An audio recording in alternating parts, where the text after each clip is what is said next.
ഇന്ത്യയുടെ ആദ്യത്തെ പ്രധാനമന്ത്രി ആരാണ്?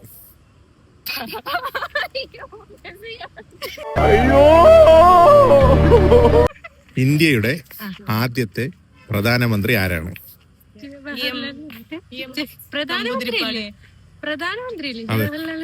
നീ എന്തിനാണ് ഈ ലോകത്ത് ജനിച്ചിരിക്കുന്നറിയാം? എന്റെ കാലിലായി. ആ ശരി, ഓക്കെ. ഇന്ത്യയുടെ ആദ്യത്തെ പ്രധാനമന്ത്രി ആരാണ്? ഇന്ത്യയുടെ ആദ്യത്തെ പ്രധാനമന്ത്രി രാഷ്ട്രപിത